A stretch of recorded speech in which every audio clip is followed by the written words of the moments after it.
Welcome to the Psychology World podcast with me, Connor Whiteley, psychology student and international best-selling psychology author of over 30 psychology books, bringing you the latest psychology news, fascinating psychology topics and more each week. If you want to learn more, then please check out connorwhiteley.net/books. And don't forget to like and subscribe to the YouTube video or follow on your favourite podcast app. And here's the show. Hi everyone, and welcome to episode 309 of the Psychology World podcast with me, Connor Whiteley. And today's episode is on how to support a loved one with OCD, also known as Obsessive Compulsive Disorder. And it is the 9th February 2025 as I record this. So today's podcast episode is a lot of fun. It draws on a lot of personal experience, and this really does help you to understand how our behaviours can either reinforce the maladaptive coping mechanisms of a mental health condition, or how can they help not reinforce this and help break them. So in the longer term, our loved one, our friend, our family member can actually benefit, and they can actually have a higher chance of being successful in terms of recovery, even though, tragically, in the short term, they are more likely to get distressed. This is a great podcast episode. I really enjoyed it. So by the end of this podcast episode, you're going to learn 5 ways how you could support a loved one with OCD. Of course, nothing on this podcast is ever any sort of official advice. So of course, I just want to mention that these are not my official recommendations. So moving on to the psychology news section, we're reading from the British Psychological Society Research Digest. And the first one is, beauty-filtered selfies pose additional body image risks.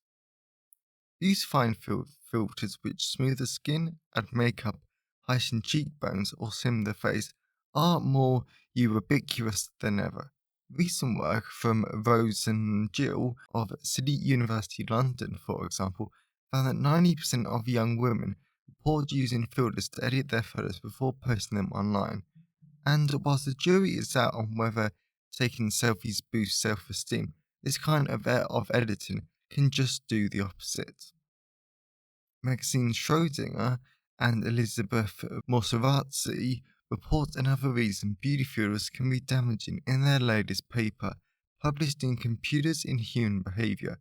According to their investigation, consistently comparing ourselves with a filtered, idealized version of ourselves seemingly has a stronger negative impact on our body than comparing with filtered images of others.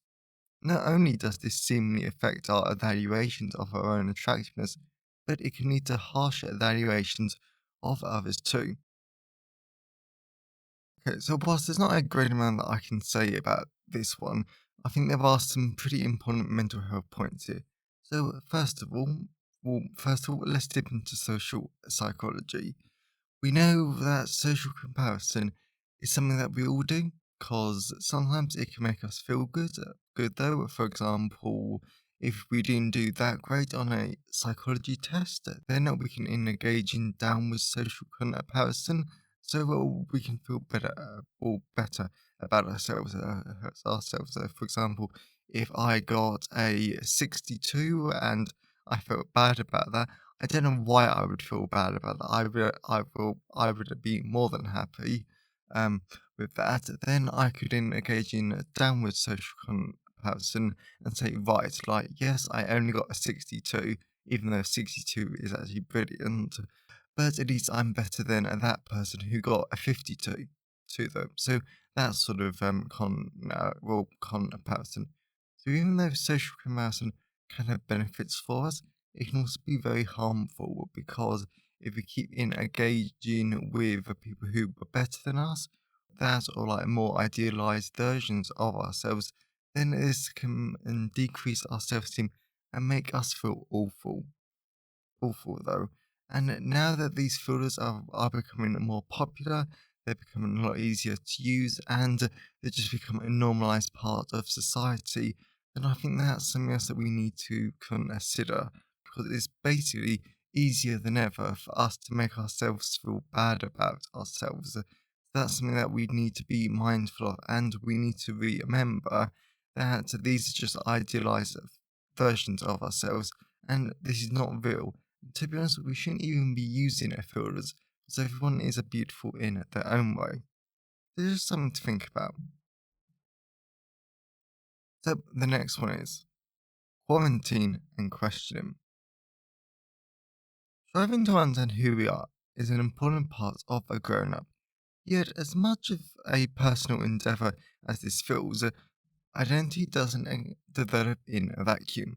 Where we live, who we interact with, and the historical events we live through shape how we and when we come into our sense of selves. The COVID-19 pandemic is a clear example of how a global event can influence personal identity. Writing recently in the British Journal of Developmental Psychology, Sydney Hainsworth and colleagues turned their attention to how trans and gender diverse young people experience this period.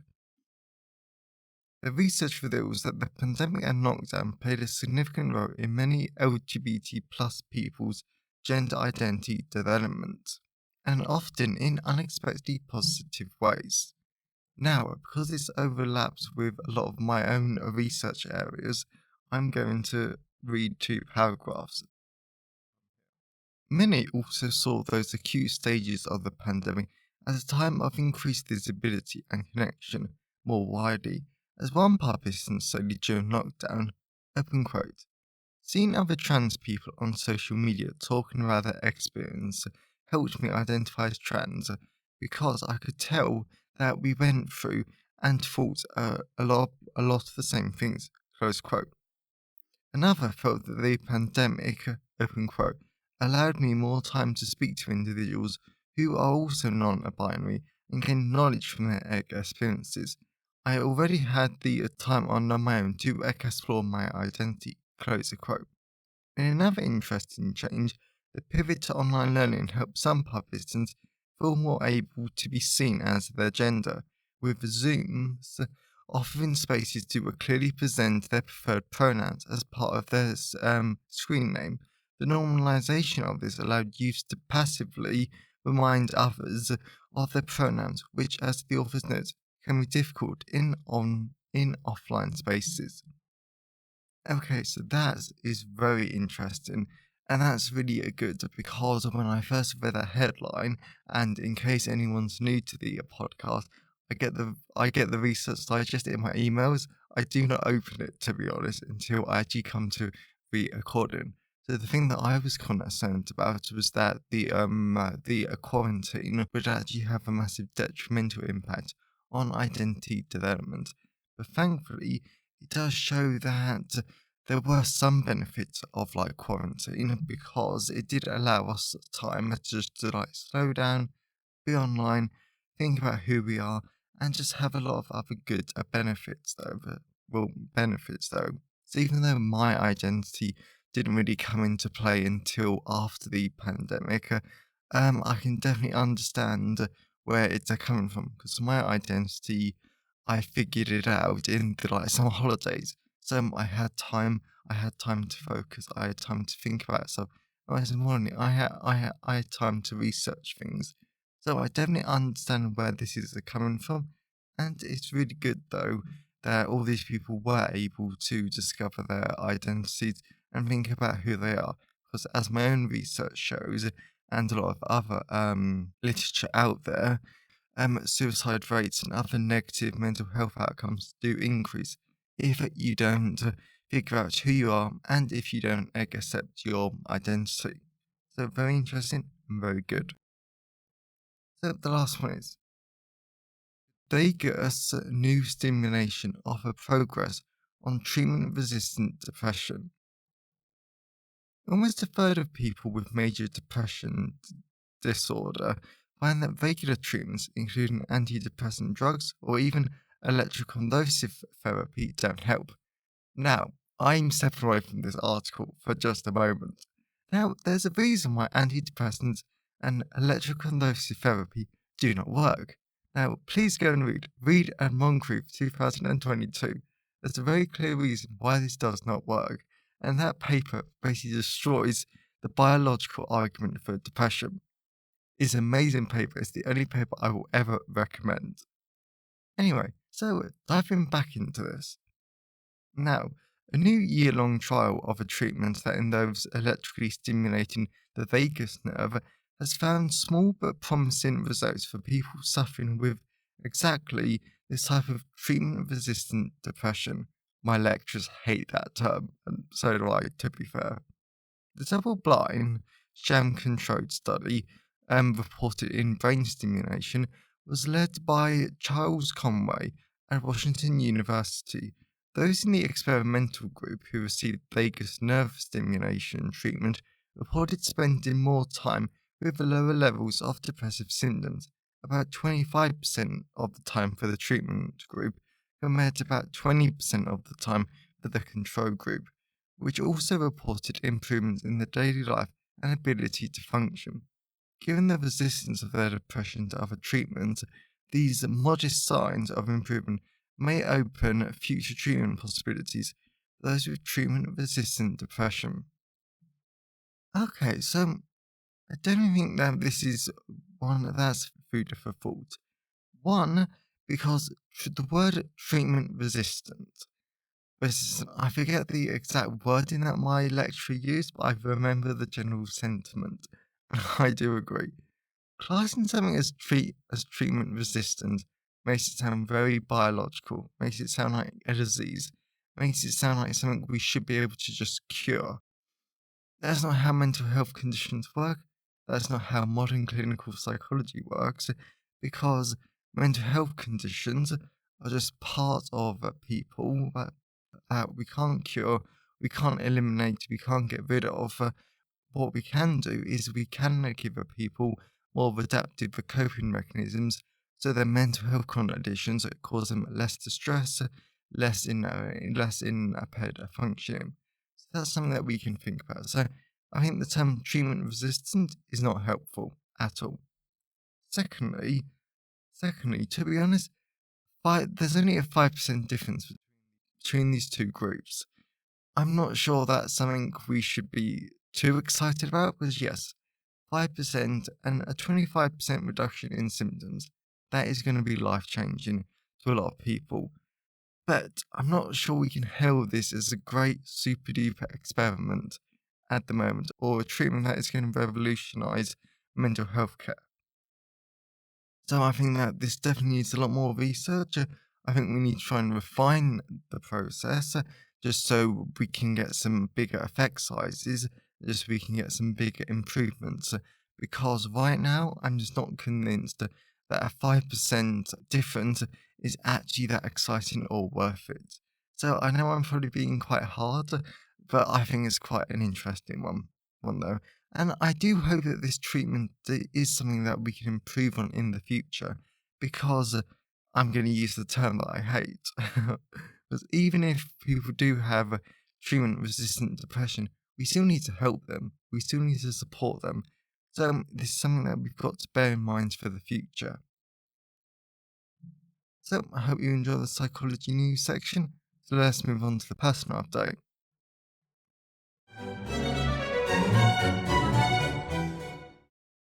So we're moving on to the personal update. So this week has been absolutely brilliant, if not a little overwhelming and to be just exhausting, because I realised, and this is actually going to be a very useful tip for everyone, please make sure that you sleep enough, and please make sure you do the whole self-care thing of getting a good night's sleep though. And part of this is make sure you wake up at consistent times, because of the average work that I do 3 times a week, I have to get up at 6 a.m. and then I have to drive about an hour, and then I get paid for it. And basically, then I do the work, and then it takes me about 40 minutes to come home. But the traffic's that bad in the morning. It adds an extra 20 minutes to my journey. Now, the issue with this is that it means that my sleep schedule there is basically no pattern to it. Absolutely no pattern to the time that I wake up. This means I get very exhausted, which when you combine this with a lack of eating, with something I thought I was a lot better at this week until I actually counted, um, this can make me quite ill. So to be honest, the personal update. So the takeaway from this section is please look at your sleep, think about it, try and manage your sleep, and just try and think about is my wake up time too varied and how could I improve it? That's something that's actually going to be really important to your well being, your mental health, and just your physical health. So please learn from my mistake. But in other news, I've been doing quite a lot of like bits and pieces. For example, I started working on my group project assignment, which is a lot of fun. You basically need to plan a psychological assessment, so that's a lot of fun. I really am enjoying that, and that's actually going to be such a blast to record because you have to record it as a presentation. So that's going to be a lot of fun. Also, I finally got around to starting my introduction section, and then I've also got some ethics. And to be honest, I've been so busy doing so many different bits and pieces that I've been quite swept off my feet. So Friday, because I was so exhausted and I was really, really tired though, like I had a massive headache all day. What happened was that I just had that as a rest day, to be fair. I didn't actually do anything. Besides, I had a group project meeting and I had naps. Now, naps are amazing. However, I do not have naps. I make a massive point about never having naps because I don't like the idea of them because I'm scared they're going to mess up my sleep schedule. But if your sleep schedule is already messed up more than anything, naps are very, very helpful. Helpful. That's how ill I was. But so please just like learn from my mistakes. So as always, I always love to hear your thoughts and feelings on today's episode. So you can always email me, connorwhiteley@connorwhiteley.net. You can always leave a comment at the show notes at connorwhiteley.net/podcast, and you can always tweet on Twitter at sci-fi whiteley. I always love to hear from all of you because it really helps make the podcast feel more like a conversation. And you can always leave a comment on the Facebook post or LinkedIn post. And today's episode has been sponsored by Introduction to Psychotherapies, a clinical psychology introduction to the types of psychological therapy, available wherever you buy books. So the reason why this is a great sponsor for today's episode is because OCD, as we all know from last week's podcast episode, that is a mental health condition that can cause people to experience a lot of psychological distress. However, it is very treatable. And yes, we focused a lot on mental health treatments in last week's podcast episode, because this is about psychological support and how can we actually help our loved ones. This is a very good fit because part of something that I'm going to be talking about in today's podcast episode is that you offer your loved one help in terms of finding psychological support. So this great, engaging, really easy to understand book that tells you what is the psychotherapy, what is it used, how does it work, and what can clients expect from the therapy. It really does help you to understand the wide range of the breadth and depth of different mental health therapies.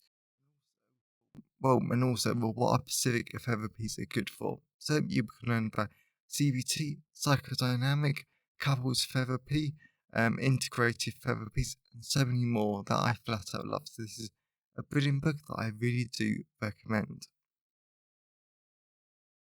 So that's Introduction to Psychotherapies, a clinical psychology introduction to the types of psychological therapies, available with all major ebook retailers, and you can order the paperback and hardback version from Amazon, local bookstore, or local library if you request it. So whilst Time Books helps to support the creation and the editing of the podcast, my time is sponsored by my wonderful patrons, and as part of my massive Patreon reboost, I'm continuing to upload blog posts, and these are blog posts that won't be released or made into podcast episodes for months, if not years. To be fair, though. So there's a lot of great content that you can enjoy, ranging from stuff on like moral psychology to social psychology, biological psychology, trauma, clinical psychology, and so many more brilliant topics that I flat out love. So I really cannot recommend it enough. So if you want to become a patient of the show and get us tons of great rewards, including exclusive blog posts, and to have a closer connection to me as the host of the podcast, then head on over to patreon.com/the Psychology World Podcast. Or if you want to support the podcast on a one-off basis, now you can at buymeacoffee.com/Con So that's enough of a personal update. Let's move on to the content part of today's episode.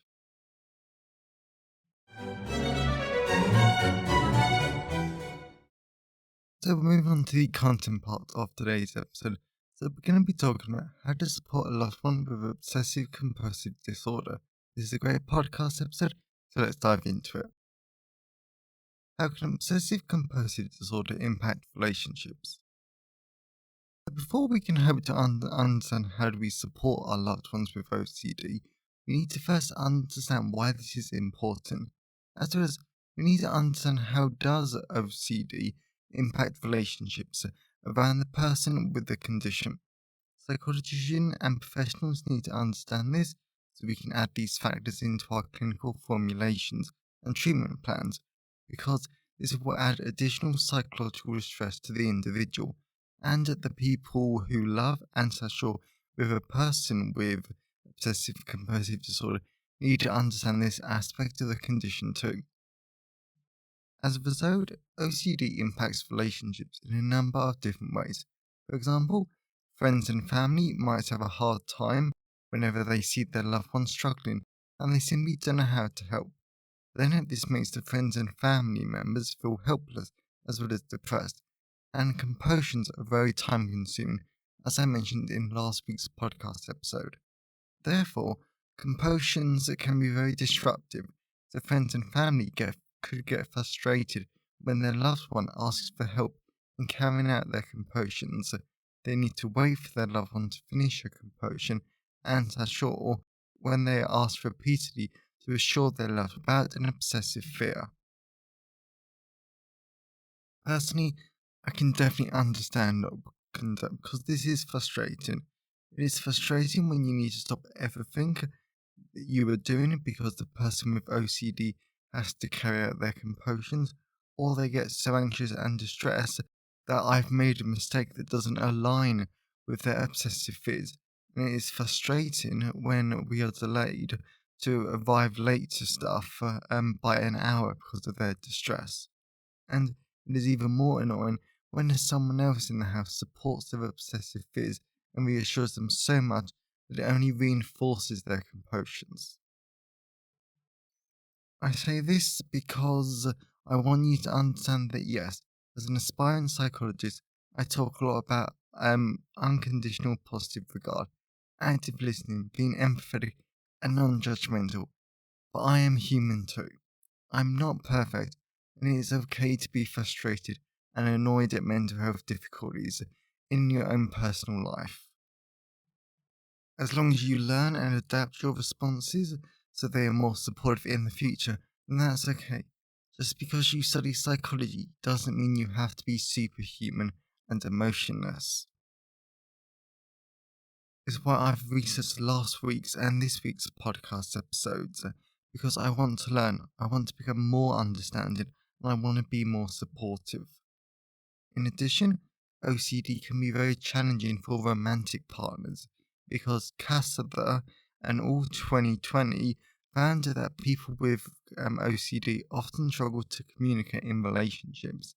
And this could be as a result of the person needing to feel in control and them having a tendency to avoid uncomfortable emotions, so that OCD symptoms can put strain on the relationship.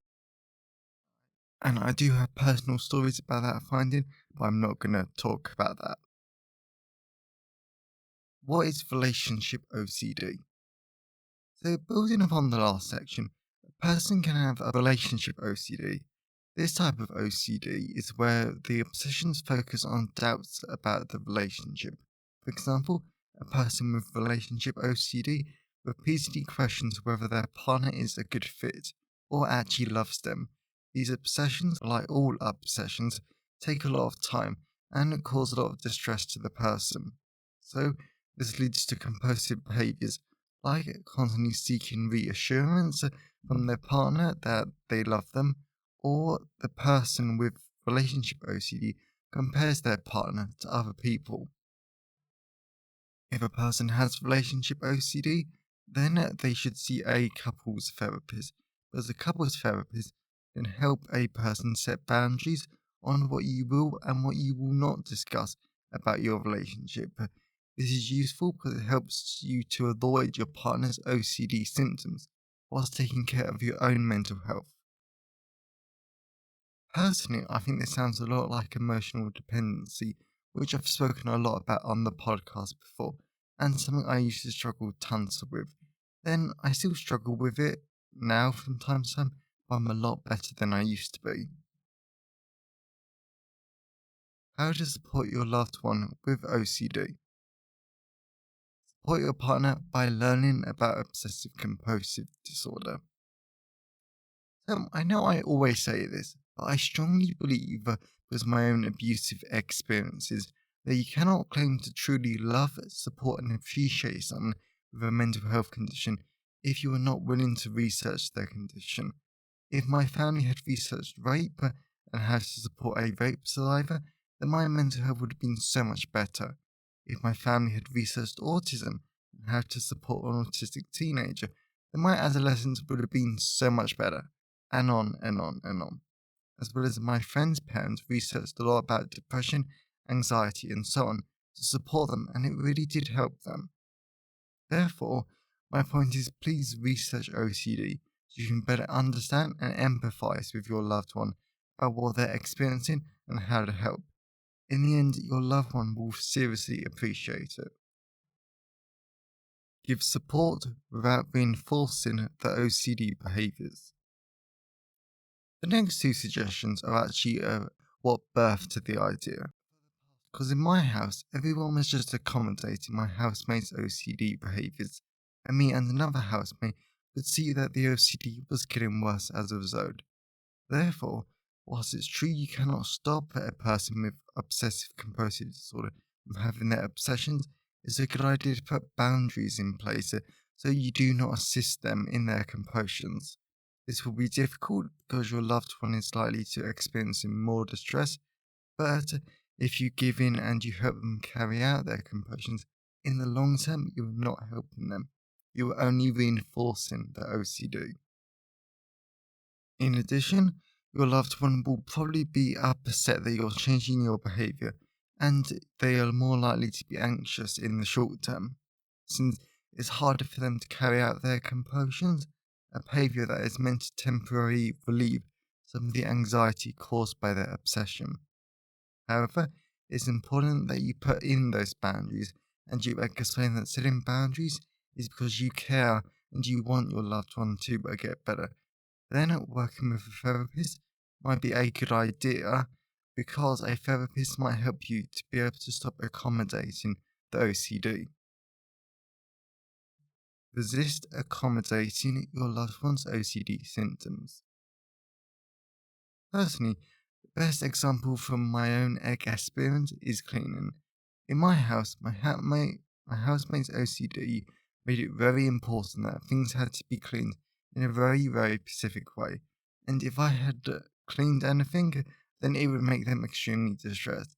So I was banned from cleaning anyone else's stuff because it would cause so much distress to this particular person. I didn't mind it, to be fair, because it meant I could just focus on my own things, but it did create a massive knock-on effect. It meant only two housemates could clean the person's OCD things in addition to their own, and that did put a lot of stress on the house. There was always a stupidly big pile of washing up to do. As washing up became a chore, that needed to be done so carefully and so precisely. This is why you should never accommodate your loved one's OCD.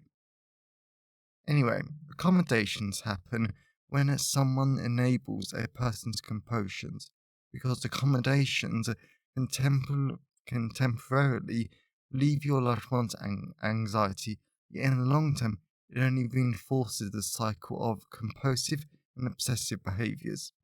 For instance, accommodations can include changing your routines to accommodate them, helping them to avoid situations that trigger their anxiety, performing rituals that the person with OCD asks, and habitually reassuring a loved one that their fears are unfounded. Moreover, whilst accommodations are very common, even more so in families with children with OCD, it is important that you recognise that you are doing it. Then, after you realise it, you need to realise it is time to stop accommodating your loved one's OCD. Now, it will be hard for both of you, but it is best if you stop accommodating them. In the long run, it will be very good for the relationship and everyone else around you. Since my housemates decreased accommodating someone's OCD behaviours, the house is a lot happier, calmer, and there isn't as much tense and stress in the house, and dinner time is more relaxing than it was too. Support your loved one by being flexible with your expectations. Everyone, regardless of their mental health condition, improves at different rates. For example, some survivors of sexual trauma take years to recover enough to be able to function. I took 7 months. Therefore, it's important that you remember that different people with OCD improve at different rates, and symptoms can come back or intensify during periods of stress. With this in mind, you can support your loved one by celebrating their progress along the way and remind your loved one that it's important to keep moving forward when they experience setbacks, and just remind yourself and your loved one that change takes time and setbacks are normal. This is something that my best friend reminded me a lot whilst I healed from my sexual trauma. And even now with my anorexia, it's something we need to keep reminding each other. Offer to help your loved one find treatment for their OCD. I mentioned in last week's podcast episode that there are a range of psychological treatments available for OCD. For instance, exposure and response prevention therapy. Yet some people with OCD might not want to get help, and there are a lot of different reasons for this, like they are scared of being judged. However, as a loved one, you can express your concern about their mental health, and you can offer to help them find a therapist or another form of mental health support. I know from my experience that it is a lot easier and a lot more digestible to do something mental health related with someone by your side. Oh no, I've just realised this.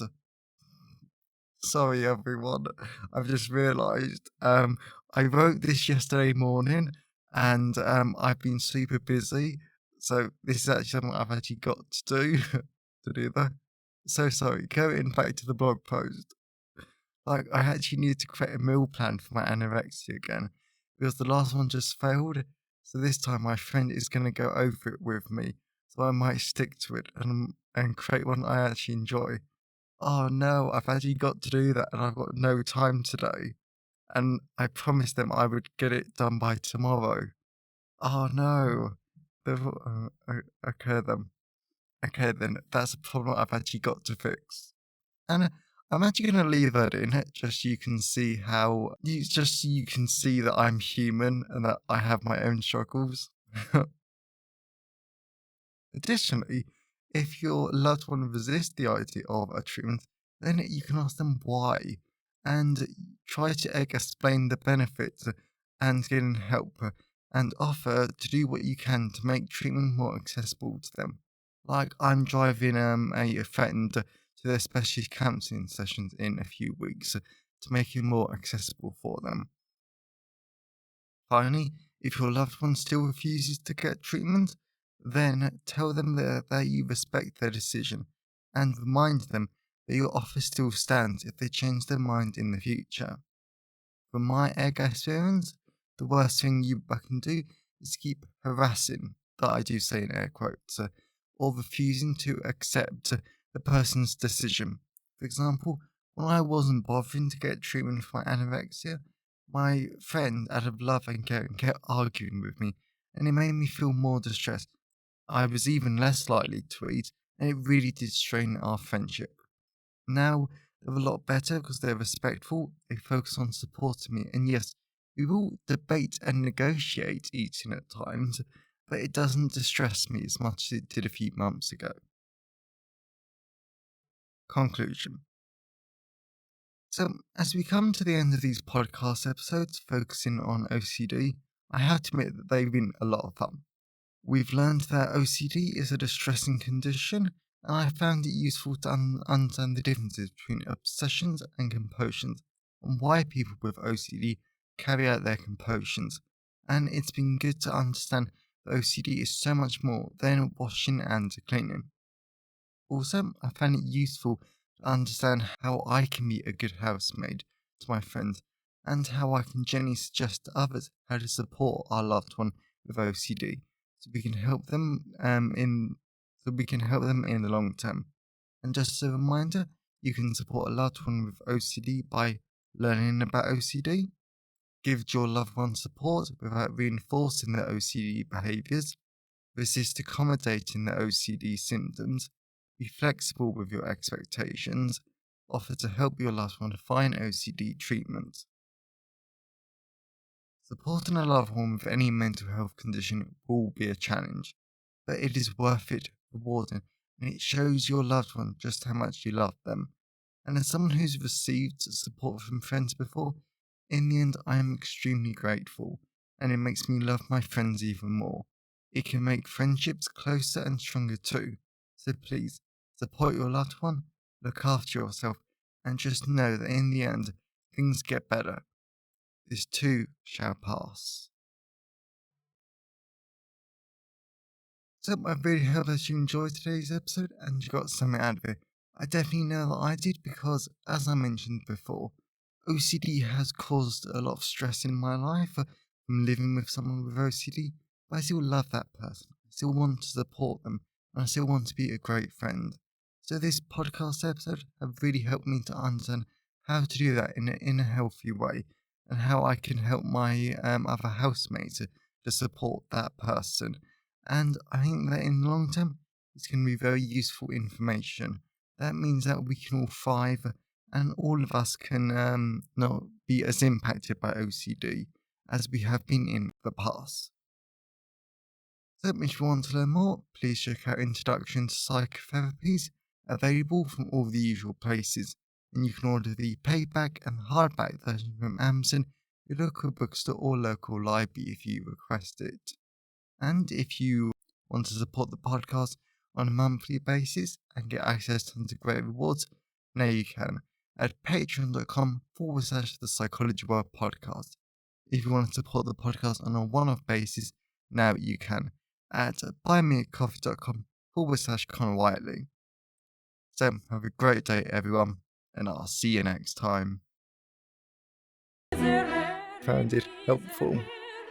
Please remember to like the video and subscribe to the YouTube channel, and follow the podcast on your favourite podcast app. And if you wanted to learn more, then please check out the backlist of the podcast episodes or my books at conwhiteley.net. So have a great day, and I'll see you next time.